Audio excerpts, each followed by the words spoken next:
ممکن ہے کہ بعض دفعہ بعض لوگوں نے یہ سنا ہو کہ کچھ لوگ کالا عمل کرتے ہیں اور قرآن مجید کو خون یا معاذ اللہ پیشاب سے لکھتے ہیں، اور فوراً ذہن میں جاتا ہے کہ یہ کام کرنے والے غیر مسلم ہوں گے، اور اگر مسلمانوں میں کسی کی جانب توجہ جاتی ہے خصوصاً پاکستان میں تو وہ بعض بنگالیوں کی جانب جاتی ہے، اور یہ ذہن میں آتا ہے بلکہ ڈالا جاتا ہے کہ یہ بنگالی جادو ہے۔ اس وقت ہماری گفتگو کا عنوان ہے کہ دیوبندی اور بریلویوں کے درمیان ایک مشترکہ موضوع ہے کہ جو تقریباً 1000 سال پہلے بھی تھا اور آج بھی ہے، یعنی ایسا نہیں ہے کہ اس کا انکار کر دیا گیا ہو، اور وہ ہے کہ بے وقت ضرورت علاج کے لیے معاذ اللہ فقہ حنفی میں خون سے اور پیشاب سے قرآن مجید لکھنا۔ سب سے پہلے آپ ایک کلپ دیکھیں، اور یہ ہے الیاس گھمن صاحب کا۔ لو رعاف فكتب الفاتحة بالدم على جبهته وأنفه جاز للاستشفاء وبالبول أيضا۔ اگر کسی شخص کو نکسیر پھوٹ پڑی ہو، خون سے مسلسل نکلتا ہو، تو نکسیر کا علاج کرنے کے لیے اپنے ناک اور اپنی پیشانی پر خون یا پیشاب کے ساتھ فاتحہ لکھ لے تو جائز ہے۔ اب آپ نے ان کی آواز بھی سن لی، ان کا موضوع بھی سن لیا، تو سب سے پہلے آپ کے سامنے ہم اس بات کو دوبارہ بیان کریں کہ جب یہ کام ہو رہا ہوتا ہے تو دیوبندی ہوں یا بریلوی ہوں اس کو چھپانے کے لیے فوراً ہندوؤں اور عیسائیوں پہ ڈال دیتے ہیں یا بنگالی جادوگروں پہ ڈال دیتے ہیں، جبکہ کوئی بھی ہندو یا عیسائی یہ کام نہیں کرتا، کیونکہ وہ کیوں قرآن لکھے گا کسی بھی چیز سے؟ یہ کام خالصتاً یا دیوبندی کرتے ہیں یا بریلوی کرتے ہیں، اور وہ اس وجہ سے نہیں کرتے کہ دین سے دور ہیں، وہ اس وجہ سے کرتے ہیں کہ ان کے علماء نے اس کام کی اجازت دی ہے، لیکن جب یہ چھپانا چاہتے ہیں تو دوسروں پر ڈال کے اپنے آپ کو چھپا لیتے ہیں۔ یہ چیزیں وہ ہیں کہ جو لوگوں کی نگاہوں سے اوجھل ہیں۔ ہم بھی بچپن میں یہی سمجھتے تھے کہ یہ کام دشمنان اسلام کرتے ہیں، یعنی غیر مسلم، جبکہ یہ کام واقعا دشمنان اسلام ہی کرتے ہیں، جو در حقیقت دشمنان اہل بیت ہیں، اور دین انہوں نے اہل بیت کے دشمنوں سے لیا ہے، لہذا وہاں آپ کو قرآن کی بھی توہین ملے گی اور اہل بیت کی بھی توہین ملے گی۔ آپ کے سامنے ضرب حق کی ہیڈنگ ہے، اور یہ اس وجہ سے آپ کے سامنے پیش کر رہے ہیں تاکہ پتہ چلے کہ یہ موضوع، جیسا کہ پہلے میں توجہ دلائی، وہ 1000 سال پرانا نہیں ہے، ابھی بھی اس موضوع کو زور و شور سے ڈسکس کیا جاتا ہے۔ اب یہاں کی ہیڈنگ یہی ہے، علاج کے لیے پیشاب سے سورہ فاتحہ لکھنا جائز ہے، مفتی تقی عثمانی۔ وجہ اس کی یہ ہے کہ شفا کے حصول کے وقت حرمت ساقط ہو جاتی ہے۔ کیا آپ کو معلوم نہیں کہ ضرورت کے وقت پیاسے انسان کے لیے شراب پینا اور بھوکے انسان کے لیے مردار کا کھانا جائز ہے؟ مفتی محمد تقی عثمانی، دارالعلوم کراچی، فقی مقالات، جلد نمبر 4 اور صفحہ نمبر 146، میمن اسلامک پبلشرز، لیاقت آباد، کراچی۔ ایک موضوع کو پہلے ڈسکس کر چکے ہیں کہ پاکستان میں ARY اور آرمی کے تعاون سے ڈرامہ بنا تھا صنف آہن، کہ جس میں کوشش کی گئی تھی پری پلان طریقے سے کہ تعویذ گنڈوں کا مرکز اور مبدا اور تعویذ گنڈے جن لوگوں کے عام ہیں وہ شیعہ ہیں۔ تو پہلے بھی ہم ڈسکس کر چکے، ابھی بھی ڈسکس کریں گے کہ یہ چیزیں ذہن سے نکال دیں، یہ ہمارے خلاف ایک محاذ بنایا جا رہا ہے، اور جو علماء اہل سنت کی روش ہے کہ اپنے گند کو چھپا کے دوسرے پر ڈالتے ہیں یا اس کو چھپانے کے لیے دوسروں پر الزام لگاتے ہیں۔ تو اس ڈرامے کے بنانے والے اگر اب بھی آنکھیں نہیں کھولتے ہیں تو پھر تو علیہ السلام والسلام کہ انہیں چاہیے کہ دیکھیں کہ ان کے علماء نے کس طرح سے پیشاب اور خون کے ذریعے سے قرآن لکھنے کی بات کی ہے، جبکہ شیعہ تعلیمات قرآن اور اہل بیت کے مطابق آیات قرآن اور دعائیں کہ جو معصومین علیہم السلام یعنی محمد وآل محمد علیہم السلام سے نقل ہوئی، ہم ان کے ذریعے سے حفاظت یا مشکلات کو حل کرتے ہیں۔ یہ گندے عملیات، ان کا تعلق کوئی بھی مذہب حق اہل بیت علیہم السلام سے نہیں ہے، اور ان کے علاوہ کیا کیا ہے ان تعویذوں کی صورت میں، ان گنڈوں کی صورت میں، البتہ وہ تعویذ کے جو اہل بیت سے وابستہ نہیں ہیں، علماء اہل سنت سے وابستہ ہیں، ان کی کیا حقیقتیں، کیا حرکات ہیں، وہ آپ کے سامنے انشاءاللہ بیان ہوں گی۔ فقی مقالات، یعنی ایک عالم کی زبان سے بھی آپ کو ہم نے وہ مسئلہ سنا دیا۔ اب اس وقت کے مشہور و معروف عالم دین، مفتی، اسلامک جسٹس، اسلامک بینکنگ چلانے والے، وہ کہ اسلامک بینکنگ خود ایک ڈرامے سے زیادہ نہیں ہے اور سوشلزم اور کیپٹلزم سے زیادہ بدتر اور خطرناک ہے۔ اس کے بارے میں کبھی تفصیل سے بعد میں ڈسکشن ہم کریں گے۔ فقہی مقالات جلد نمبر 4، شیخ الاسلام حضرت مولانا مفتی محمد تقی عثمانی صاحب، اور وہی ہے میمن اسلامک پبلشرز، اور صفحہ نمبر ہے وہی 146، اور یہاں پر فرماتے ہیں اگر کسی انسان کی ناک سے خون بہ پڑے اور وہ اس خون سے اپنی ناک اور پیشانی پر سورہ فاتحہ لکھے تو شفا کے حصول کے لیے بطور علاج ایسا کرنا جائز ہے، اور اگر پیشاب سے لکھے اور اس کو یہ معلوم ہو کہ اس کے اندر میرے لیے شفا ہے تو اس میں بھی کوئی حرج نہیں، لیکن یہ بات منقول نہیں ہے کہ حدیث سے نہیں آئی، لیکن پھر بھی یہ کرتے ہیں۔ وجہ اس کی یہ ہے کہ شفا کے حصول کے وقت حرمت ساقط ہو جاتی ہے کہ آپ کو معلوم نہیں کہ ضرورت کے وقت پیاسے انسان کے لیے شراب پینا اور بھوکے انسان کے لیے مردار کا کھانا جائز ہے۔ اب اس کی دوسری ایک چھاپ آپ کے سامنے ہے، ایک پرنٹ ہے فقہی مقالات، اور وہی مفتی تقی عثمانی صاحب، جلد نمبر 4 اور صفحہ نمبر ہے 147، اور یہاں سے جو ہم نے کوسچن مارک لگایا ہے، اس سے پہلے اس کو ہونا چاہیے تھا لیکن اس کو انہوں نے غائب کر دیا ہے۔ پیج نمبر 146 آپ کے سامنے ہے، یہاں پر بھی یہ موضوع نہیں ہے اور 147 میں بھی نہیں ہے، اور اس کے درمیان یہ موضوع تھا جو انہوں نے غائب کر دیا۔ اب یہ موضوع فقط دیوبندیوں میں نہیں ہے، آپ کے سامنے ہے فتاوی رضویہ مع تخریج و ترجمہ عربی عبارات، جلد نمبر 23، اور یہ کون ہیں؟ یہ پیشوا ہیں اور ان بڑے ہیں بریلویوں کے۔ تو دیوبندیوں کا بھی ہم نے آپ کو جلوہ دکھا دیا اس مسئلے میں، اور اس مسئلے میں بریلوی بھی ان کے ساتھ مشترک ہیں کیونکہ اس کا تعلق ہے فقہ حنفیہ سے۔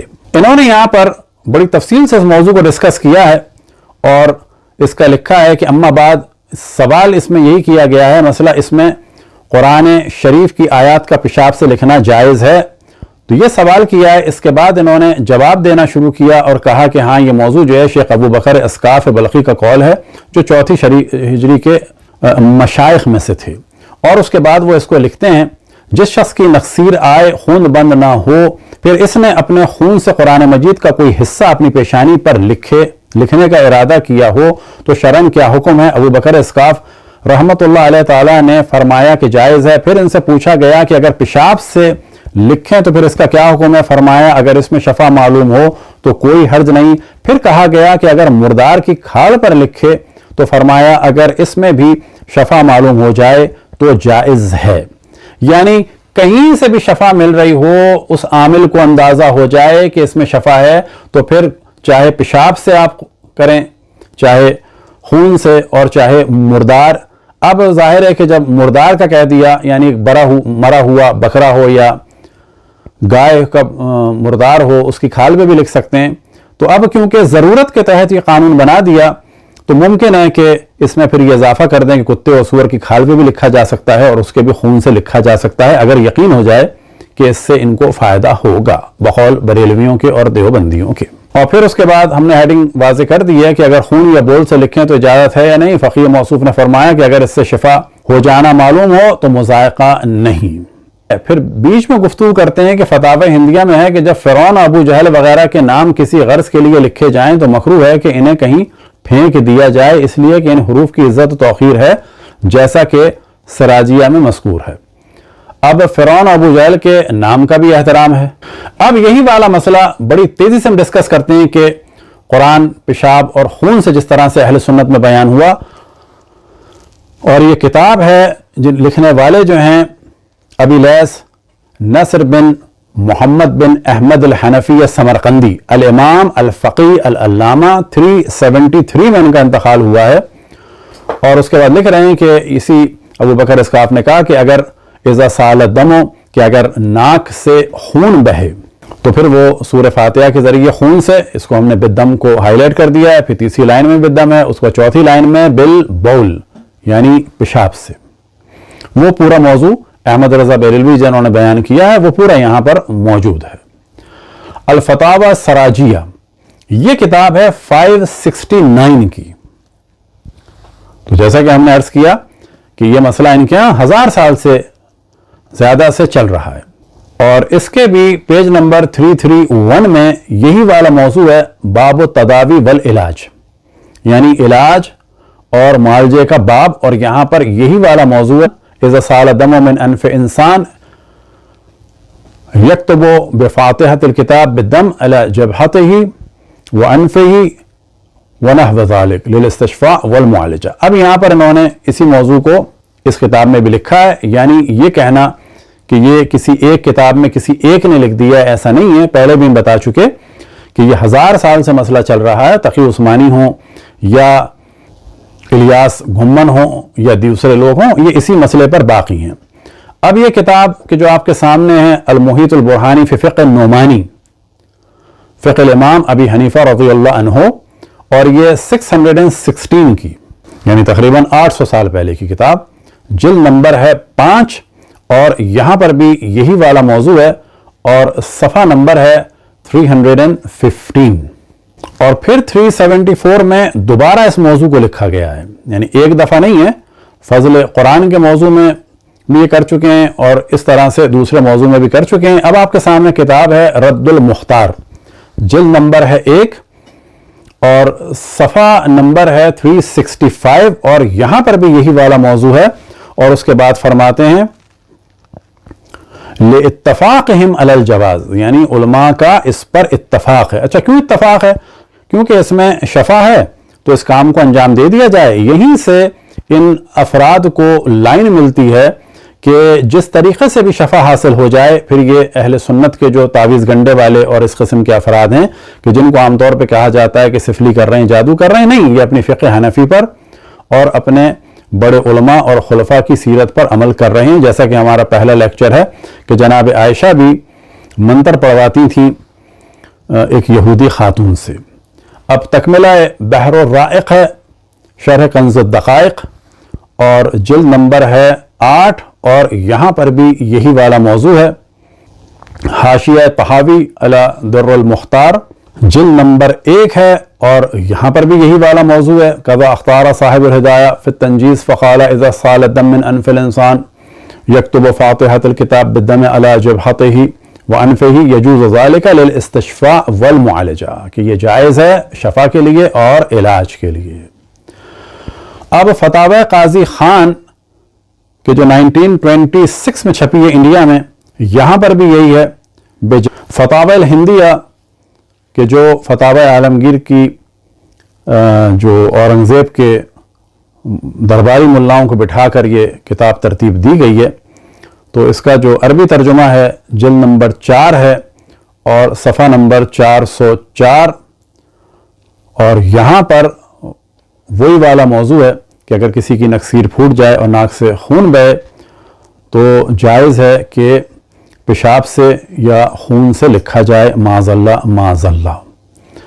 اب ہم دوبارہ توجہ دلاتے ہیں کہ جس ڈرامے کے ذریعے سے شیعوں کا مذاق بنانے کی کوشش کی گئی تھی، تو پبلک کو بلا شک ان کی تنبیہ کرنی چاہیے اور توجہ دلانی چاہیے۔ تنبیہ سے مراد یہ ہے کہ ان کو بتائیں کہ بابا یہ سب گند بلا، اگر آپ کو بہت شوق ہے ٹی وی پہ لانے کا تو ابھی اور بھی چیزیں آئیں گی، پہلے تو اس کو لے کے آئیں کہ آپ کے علماء جو ہیں وہ خون سے اور پیشاب سے جو ہے وہ قرآن لکھنے کے قائل ہیں۔ تو آپ نے جو ڈرامے میں ایک بچی کا مذاق بنایا ہے اور اس کو شیعہ ظاہر کیا ہے سدرہ بطول کے نام سے، تو یہ کام ایک قابل مذمت کام ہے، اور میڈیا میں کم سے کم تعصب کو اس طرح سے نہ پھیلائیں۔ لیکن انہی لوگوں کے لیے ہے کہ آپ ہی کے بڑے علماء میں سے ایک کہ جن کا نام تھا حضرت شیخ ابو عباس احمد بن بونی، اور یہ بونی صاحب ہیں 637 ہجری کے کہ جو بنتی ہے میلادی حساب سے 1230۔ اب ان کی اس کتاب میں کیا کیا ہے؟ عملیات، وظائف، طلسم پر سچائی کی منہ بولتی کتاب شمس المعارف۔ یہ یاد رکھیں کہ اہل سنت میں جتنے بھی گندے عملیات یا جیسے بھی عملیات ہیں وہ اس کتاب کے ذریعے سے ہیں، اور اگر بعض شیعہ جاہل قسم کے عاملوں نے لیے ہیں تو وہ گند بلا بھی ان سے لی ہے۔ اور شیعوں کے لیے ہم توجہ دلائیں کہ وہ صرف اور صرف قرآن اور اہل بیت علیہم السلام کے ذریعے سے جو دعائیں اور عملیات ہوں ان کو انجام دیں۔ اور اس کتاب کو دیکھا جا سکتا ہے کہ یہ ایک واقعاً دنیا کے لیے ایک عجیب و غریب مذاق ہے۔ اب یہاں پہ موضوع ہے آپ عامل کیسے بن سکتے ہیں، تعویذات بنانے کا طریقہ، عملیات کرنے کا طریقہ، ہمزاد کو قابو کرنے کا طریقہ، سفید جادو کیسے ہوتا ہے، کالا جادو کا توڑ، 1000 سچے حقیقی عملیات طلسم بنگال مائے شام کا جادو کیا ہے, جھوٹے عاملوں سے کیسے بچا جائے. اچھا, جھوٹے عاملوں سے بچا جائے تو بابا آپ کون سچے عامل ہیں؟ اب ان کی کتاب کے اگر آپ لطیفے دیکھ لیں تو پیج نمبر 379 پر ہے پیشاب بند کرنے کا طریقہ, اور وہ بند کرنے کا کیا ہے کہ انڈے کے چھلکے پر سورہ کوثر کو لکھا جائے ماں کے نام کے ساتھ, اور جہاں آگ جلائی جاتی ہے وہاں پر اس کو دفن کر دیا جائے تو اس کا پیشاب بند ہو جائے گا. اگر 7ویں دن اس کو نہیں نکالا تو وہ مر جائے گا. بعد میں کہتے ہیں لیکن اس کا گناہ ملے گا. یعنی یہ طریقہ بتا رہے ہیں کہ آگ والی جگہ پر انڈے کے چھلکے کے اوپر انا اعطیناک کل کوثر اس طریقے سے لکھا جائے, معاذ اللہ کہ جو انہوں نے بتایا ہے کہ تصویر آپ کے سامنے ہے. پھر پیج نمبر 381 پر موصوف کہتے ہیں بحری یا خشکی کے سفر سے قافلے کو روکنے کا عمل. معلوم ہوا ہے کہ صرف شین عربی میں سریانی اور قطریفی حرف ہے. اس کی طبیعت آتشی اور تیسرے درجے میں گرم خشک ہے. اس کی خاصیت جہاز کو سفر دریا اور قافلے کو خشکی کے سفر سے روکنے کی ہے. منحوس ساعات میں, یعنی جو نحس ساعت ہوں, ان میں سیسے کی تختی پر تعویذ لکھ کر راستے میں دفن کیا جائے. عجیب تاثیر ظاہر ہوگی. اب اس تاثیر کے لیے کیا کیا جائے؟ بخور یہ ہوتا ہے جیسے کہ کوئلے میں لوبان ڈالا جاتا ہے. بس کوئلے میں کوئی بھی چیز ڈالی جائے, چاہے وہ لوبان ڈالیں آپ, چاہے کوئی کھانے کی چیز ڈالیں, چاہے گوشت ڈالیں, تو دھواں نکلتا ہے. یہ جو دھواں نکلتا ہے اس کو کہتے ہیں بخور. اب اس کا بخور کس چیز کا ہو تو دیکھیں آپ کہ یہ علماء اہل سنت میں صف اول کے عامل ہیں بومی, اور یہ کتاب آپ کو دیوبندی اور بریلویوں کے ہر جگہ مل جائے گی. کیا فرماتے ہیں؟ اس کا بخور چڑیا کی زبان, یعنی چڑیا ماریں اس کی زبان سے بخور دیں. اور کیا؟ چنگادڑ کا سر. اب ان سے سوال کیا جائے تمام دیوبندی اور بریلوی علماء سے, کیونکہ آپ کو یہ تمام اہل سنت کے مدارس میں ملے گی, اور تمام علماء اہل سنت کے گھر میں ملے گی, اور تمام عاملین اہل سنت کے گھر میں ملے گی, اور اسی طرح سے تقریباً تمام لائبریریوں میں ملے گی. اور اگر اب اس کو آپ سرچ کریں انگلش میں, عربی میں, اردو میں, ہر جگہ آپ کو اس کے نسخے مل جائیں گے, اور اس کو کہا جاتا ہے کہ یہ دنیا کی ایک عظیم ترین کتاب ہے. لیکن آپ اگر کسی کو دیکھیں گے کہ چڑیا سے بخور کر رہا ہو, چنگادڑ کے سر سے بخور کر رہا ہو, تو فوراً علماء دیوبند و بریلوی کہیں گے جی قرآن سے ثابت نہیں ہے, شرک ہے. جبکہ یہ سارے وہ کام ہیں جو ان کے یہاں ہو رہے ہیں. چڑیا کی زبان کو کاٹا جائے, اس کو بخور دیا جائے, چنگادڑ کے سر سے بخور دیا جائے. اس کے لکھنے کی صورت یہ ہے کہ ایسے لکھا جائے, اور اب آپ دیکھیں کہ اس کے بعد جو ہے اس آیت کو لکھا جائے, اور جیسا کہ ہے کہ اس کو پھر راستے میں دفن کر دیا جائے. کوئی پوچھنے والا نہیں ہے کہ بابا اس آیت کی توہین ہو رہی ہے یا نہیں ہو رہی ہے. اب یہاں پر احتلام نہ ہو. اب اس میں 1000 قسم کے لطیفے ہیں, جلدی میں ہم نے 2-4 نکال لیے. تو اس کے لیے کیا عمل بتایا ہے؟ تبارک الذی بیدہ الملک کو لکھیں, لیکن لکھنے کے بعد کیا کریں؟ تو کہتے ہیں کہ اس کی خاصیت یہ ہے کہ جب انسان خواب میں احتلام بہت ہوتا ہو تب اس حرف کو اس کے عدد کے موافق ما ازمار اور اس آیت کے یعنی تبارک الذی بیدہ الملک کو لکھ کر اپنے پاس رکھے, احتلام سے محفوظ رہے گا. اور جب اس حرف کو سیسے کی تختی پر لکھ کر جس شخص کے مکان میں ڈال دو گے وہ شخص بہت جلد اس کو چھوڑ کر چلا جائے گا. یعنی کسی کو بے گھر کرنا ہو تو پھر ان کا یہ تعویذ استعمال کریں. اور اس کے بعد کہتے ہیں اور اگر اس حرف کو کچھوے کی پشت کے پیالے میں لکھیں اور صاحب درد معدہ کو پلائیں, اس کو خوش معلوم ہو اور درد جاتا رہے گا. اب عمل کیا ہے کہ کچھوے کی پشت پر لکھیں. لیکن اگر کوئی عامل کرے گا تو فوراً علماء دیوبند و بریلوی کہیں گے کہ نہیں یہ تو جاہل عامل ہے. نہ, جاہل عامل نہیں ہے, یہ ان کے بڑے علماء کی بتائی ہوئی چیزیں ہیں. لیکن میڈیا پہ آ کے کہہ دیں گے جی یہ تو ہندو کرتے ہیں, عیسائی کرتے ہیں, اور اگر شیعوں کو مروانا ہوگا تو شیعوں پہ ڈال دیں گے. اس کتاب کو انٹرنیٹ پہ دیکھیں, اور شاید جتنا دین کا مذاق اس قسم کے لوگوں نے بنایا اتنا کسی اور سے نہیں بنتا. اب دیوانہ کرنے کے لیے یعنی کسی کو پاگل کرنے کے لیے ان کے ایک بڑے عالم دین جو ہیں وہ تعویذ دے رہے ہیں دیوانہ کرنے کے لیے. اب آپ دیکھیں کہ تعویذ دیا جا رہا ہے لوگوں کو پاگل بنانے کے لیے. جب تم کو کسی کی عقل ضبط کرنی ہو تو اس کی صورت بنا کر اس پر یہ حرف لکھو اور اس کے گھر میں ڈال دو, اس کی عقل خراب ہو جائے گی. معاذ اللہ, کسی کی عقل خراب کرنے کے لیے کام ہے. اب آپ دیکھیں کہ حرف غاد کے لیے کیا کرنا ہے کہ یہ حرف سرد خشک، جو شخص اس کو حریر کے ٹکڑے پر ما ازمار کے لکھ کر اپنے پاس رکھے باہیبت ہو اور ہر ایک اس کی بات کو مانے، یعنی اپنے پاس رکھے گا تو اس کی بڑی ہیبت ہو جائے گی، بڑا اس کا احترام ہوگا۔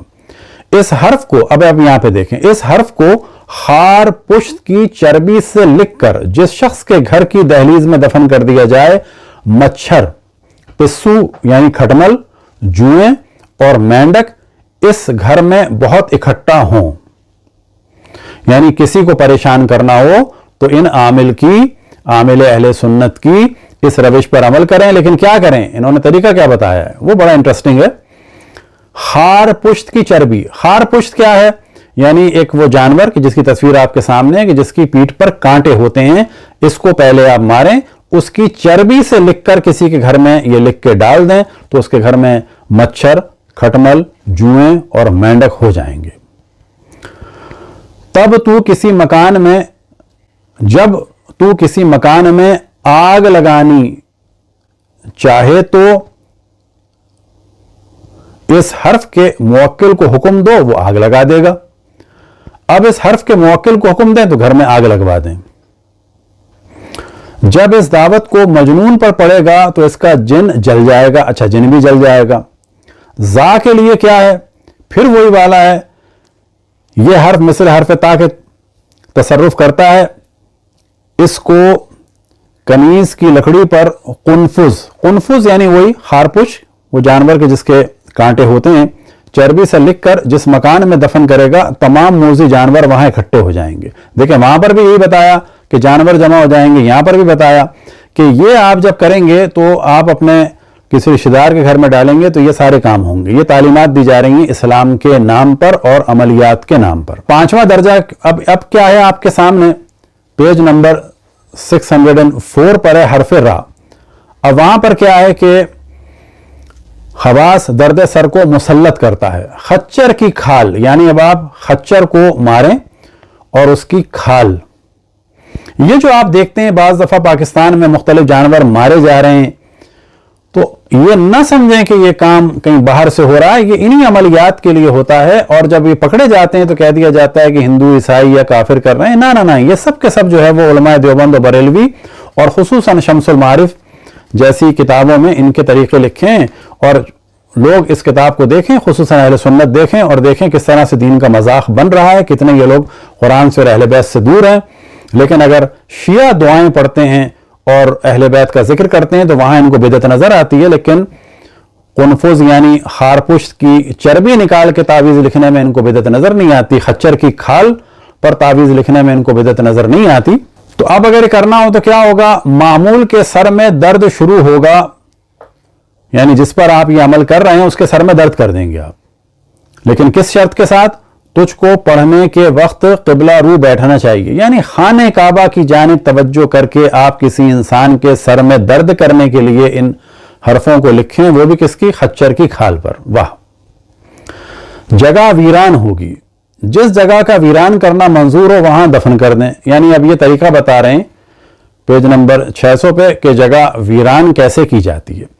اب ہم توجہ دلائیں کہ یہ شخص بونی کہ جو علماء اہل سنت میں صف اول کا ایک عارف اور عامل اور ایک نابغہ شخصیت مانا جاتا ہے، آپ انگلش میں دیکھیں، عربی میں دیکھیں، باقاعدہ آپ کو ان کے بارے میں ویڈیوز ملیں گی، اور یہ دنیا سے موصوف رخصت ہوئے ہیں 1230 میں یعنی 637 ہجری میں، اور انہی کے معاصر تھے 1274 میں جو دنیا سے گئے ہیں یعنی 653 میں، وہ تھے جناب حضرت خواجہ نصیر الدین طوسی کہ جن پر تہمتیں لگائی گئیں۔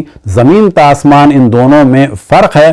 کچھ ٹکٹ آپ کے سامنے ہیں کہ جو ایران کے بھی ہیں، آذربائیجان کے بھی ہیں، اور یہ کون شخص ہیں کہ جنہوں نے طوسی کپل بنایا، اور طوسی کپل کے ذریعے سے ایسٹرونومی میں آج بھی کام لیا جاتا ہے، سابقہ بھی کام لیا جاتا تھا۔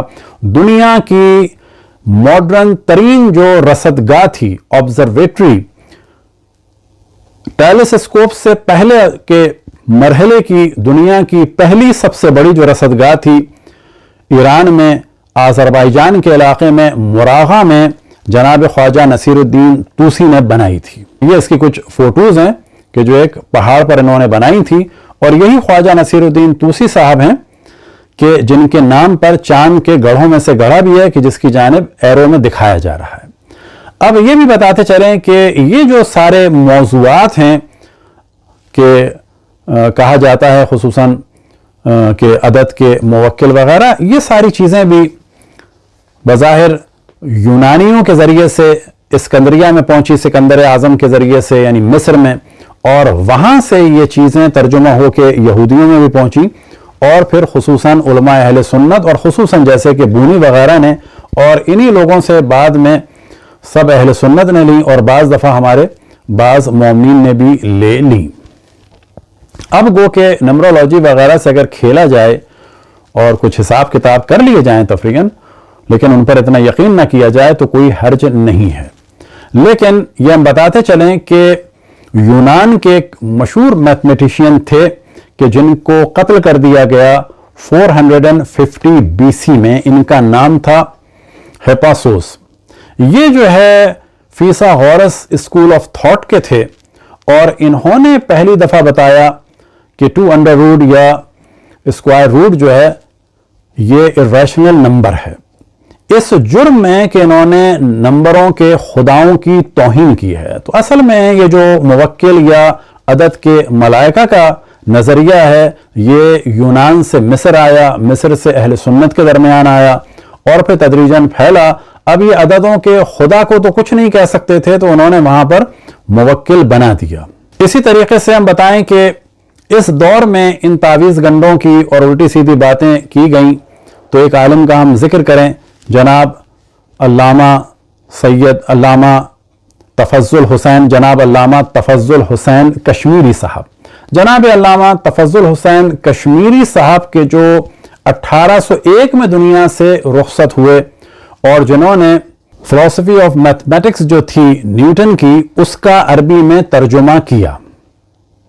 اب ان کے بارے میں رود کوثر میں شیخ محمد اکرام فرماتے ہیں، ہیڈنگ آپ کے سامنے، علامہ تفضل حسین کشمیری وہ علوم ریاضی کے بڑے ماہر تھے، عربی، فارسی، انگریزی، لاطینی اور یونانی خوب جانتے تھے۔ حکمائے مغرب کی کئی کتابیں انہوں نے عربی میں ترجمہ کی۔ انہوں نے نام یہاں پر نہیں لکھا ہے، لیکن انہوں نے جو ایک اہم ترین کتاب ترجمہ کی وہ نیوٹن کی کتاب کا ترجمہ کیا۔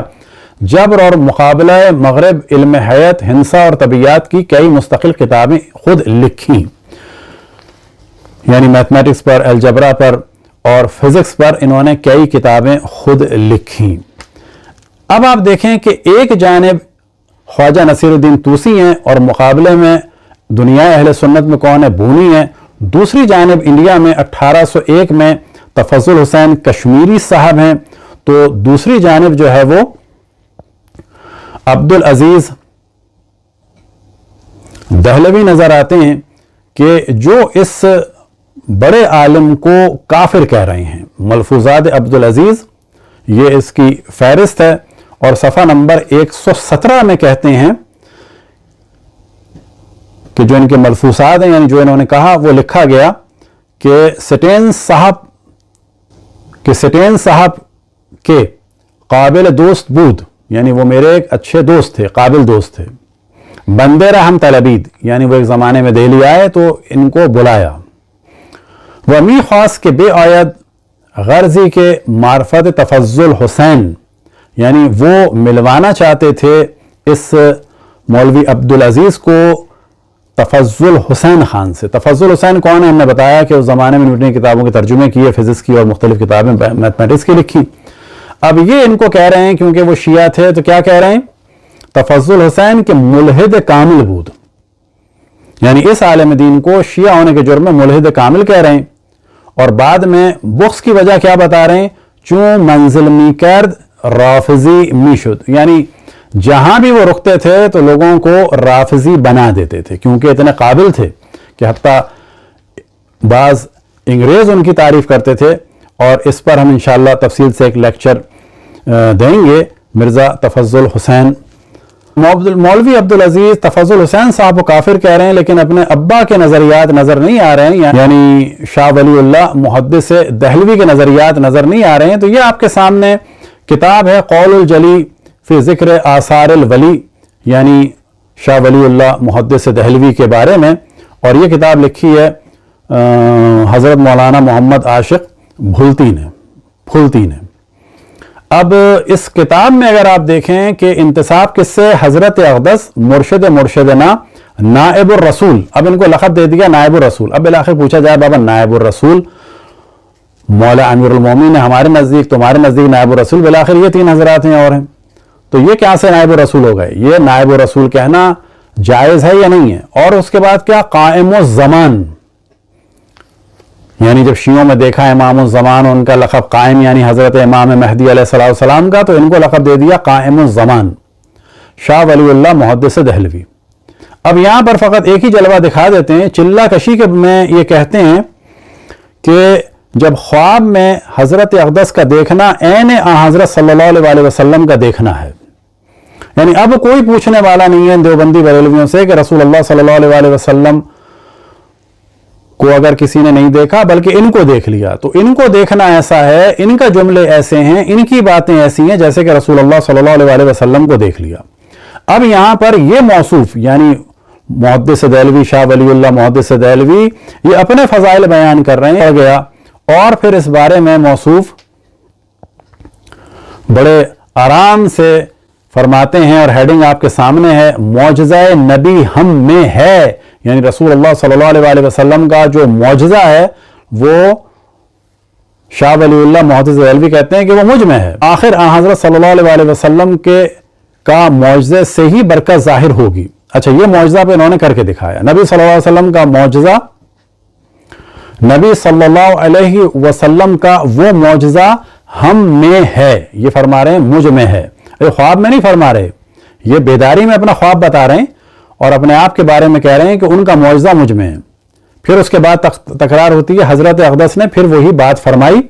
یہ معجزہ حضرت صلی اللہ علیہ وسلم سے متعدد بار ظاہر ہوا اور وہی مجھ میں بھی موجود ہے.